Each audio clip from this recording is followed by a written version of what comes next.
You may be seated.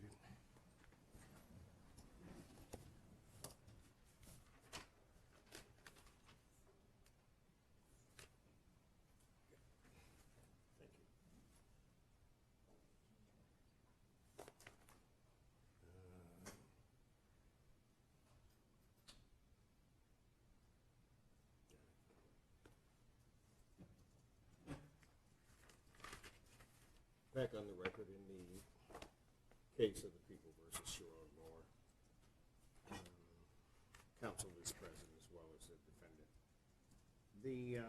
And I first of all again want to thank counsel for their well thought out arguments, and most of all for answering the court's questions, which since the filing of the motion for a Frank's hearing and to quash the arrest warrant have been part of this court's this extended thought process. The important thing to the request for an evidentiary hearing pursuant to Frank's is, first thing to realize is that in Frank's, and the Michigan Supreme Court has made it very clear, Frank's, the requirement of an evidentiary hearing and the like based upon Frank's is the floor and not the ceiling. Michigan, I think as the people have acknowledged, allows greater leeway and discretion for courts to hold evidentiary hearings regarding issues involving search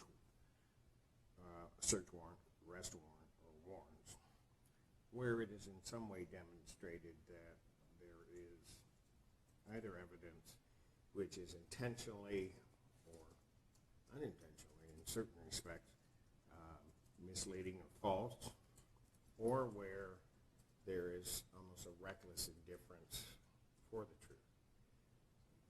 This case brings up sort of a different issue, but brings up the issue of an omission. What is clear from this court's perspective is that an omission in certain contexts can be more damaging, more problematic, more troublesome than what might be an intentional misrepresentation. In either way, or in any event, this court is of the belief that at every proceeding, every representation made to a court should be a full and complete representation to the court so that all the parties can receive their due process. That includes the people, it includes the defendant, and anybody else coming before the court. The defendant wishes this court to have an evidentiary hearing regarding the issues, but fundamentally it's focused around certain portions of the omissions and sort of the context, particularly as I gather from the defendant's argument, and what has been a concern of the court is the context of the relationship. People, on the other hand, don't believe that the court should hold an evidentiary hearing and that it would be an abuse of this court's discretion, which it has, the discretion anyway, but it would be an abuse of that discretion to hold an evidentiary hearing. An abuse of discretion, what is very clear from the case law, only occurs where the result of the court's decision or use of its discretion is outside of the range of reasonable outcomes. I don't believe that granting an evidentiary hearing in this case would be outside the realm of reasonable outcomes at all. And just by way of context, in looking at the swear-to by Officer Welker, what's clear, and also from the court's questioning, I think the parties realized where the court was going and should have. The initial part of that swear-to is not set out by the representations of the alleged complainant in this case. It's all set out by her attorney, Ms. Sharp. Virtually every statement is a rendition of what Ms. Sharp said to the police. It isn't until a little bit later into that swear to that you get into particular statements that are made by the complainant in this case. When one looks at the Eichler case, one of the things that realize and where the defense is heading is that the context, and I read it as broadly as the defense does, that context to stalking charge, context of that relationship is critical to an assessment of that relationship and whether or not there's this harassing behavior or stalking going on. As I said, I can only imagine, but this court doesn't know what an executive assistant to a football coach does. I don't know if phone calls or messages might be exchanged all times of the night. I don't know any of that. I can only presume that if they are the executive to effectively a CEO, the range of their responsibilities, duties, communications is vast. But again, I don't necessarily know that, but it's something certainly that the court should have been informed of during the swear-to. It's gone without any rebuttal that the phone calls that were alleged to have occurred during work hours, occurred during those times at which I guess most might think communications would occur. That the written messages, in terms of text, were admittedly employment related, at least is what's been represented to the court. I don't know why that wasn't given to the magistrate. I think that the evidentiary hearing would be necessary because there's no mention of the employment, that context given to the relationship. The context during the swear-to is a one-sided rendition of things by someone else. It isn't, it by no means would constitute a full picture.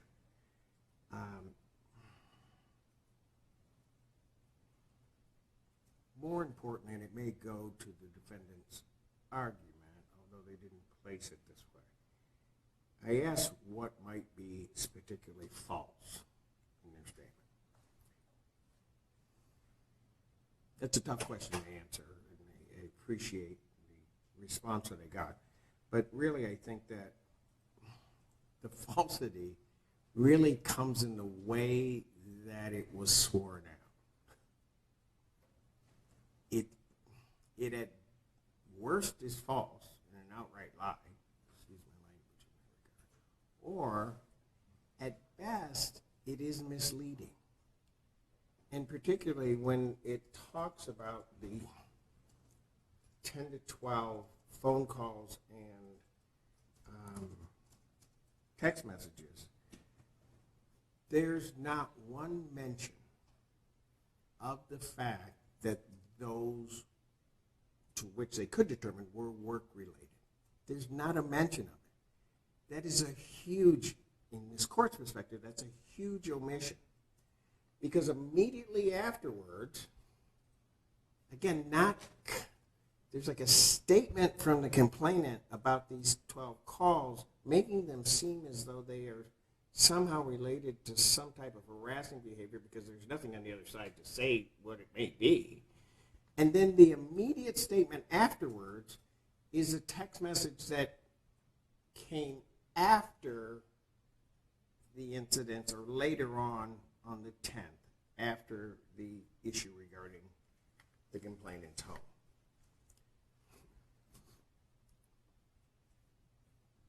Frankly, I think that was intentional. I think it was intentional to place a context without saying it. Give the court a context. If you look at the very beginning, that he's this monster, he's this person that's been doing all of these things, been harassing her for months. You lead that down into all of a sudden this day comes along, or the 8th of December comes along. There are these 10 to 12 phone calls, which one might presume would be a continuation of the harassment, but we now know are not any type of harassment. And then the December 10th incident. I don't believe a lot of times in coincidence. I don't believe that things happen all the time by accident. I agree. I think that that was an intentional misdirection to the court in terms of what this should look like. That doesn't mean that I would end up any place different than where the magistrate was. But the magistrate was owed the benefit of having all of that information prior to making that decision. It is in this court's mind a glaring omission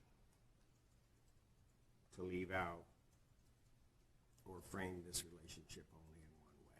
That doesn't mean that it doesn't intertwine itself between the personal and the professional. It doesn't mean a lot of things, but this was not solely this personal relationship, and the magistrate should have been able to look at that and determine what it would be. That you can tell right on the surface. I would suspect as you dig deeper, there would be other issues that aren't painted in their full context in terms of what happened. So for those reasons, the court, in exercising its discretion, is going to grant the motion for an evidentiary hearing in this case to be held. Counsel, I'm going to have a couple of questions for you. One is in regard to availability, and I would indicate to the parties that I would like to hold the PCC date if possible. So I'm looking at getting to this in quick fashion. The other issue I would have, or question that I would have in setting a date, is what witnesses you would anticipate calling, and I'll start with the defense. You may.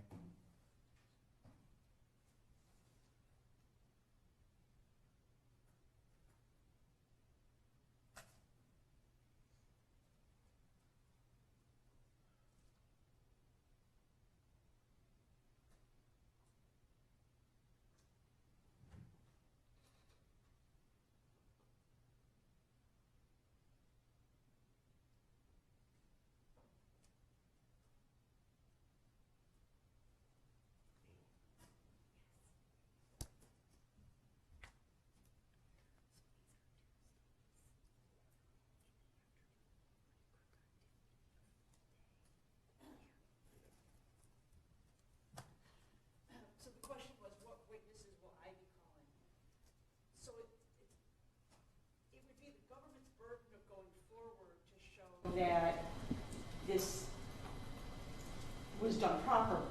So I guess maybe I can respond after they tell me who they would be calling. I don't know that I would be calling anybody once they put their case on.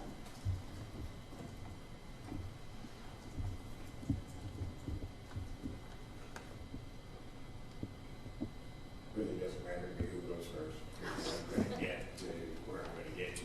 Sure. Do you have the witnesses you would anticipate calling? Understanding, and both parties just need to understand, I think I made it clear as to where my reservations and concerns are. Yeah. And you folks are going to know those witnesses witnesses that would be able to clear it up the best for the court. So,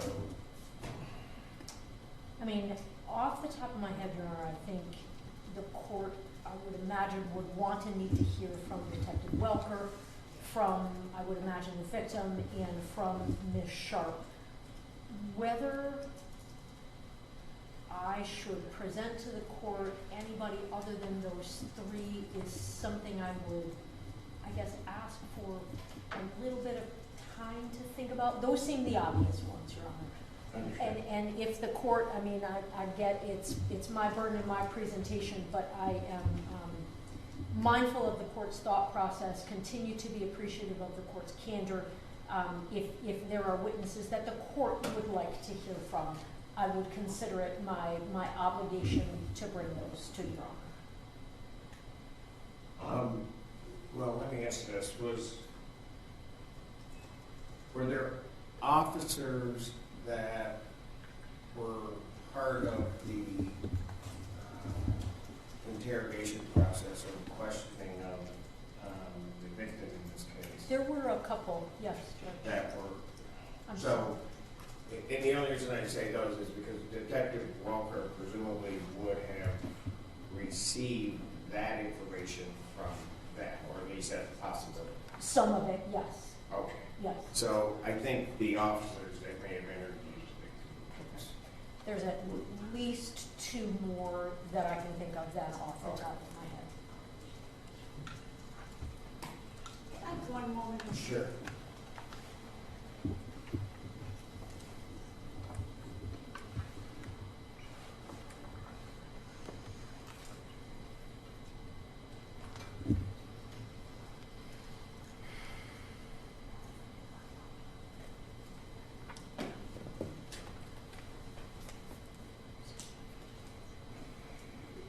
I would agree that Detective Welker will be a necessary witness, and then I don't know the name offhand, but the officer who had a body camera on at the scene could likely be a witness, or potentially for purposes of impeachment if necessary. But that officer, and maybe that's who I'm kind of referring to. Yeah. Because that officer was the one that said, I can't remember. I think somebody referred to it as something. Escobar Lawarca, who was the original responding officer. Yes. So that I would think would be for sure. Yeah. There were a multitude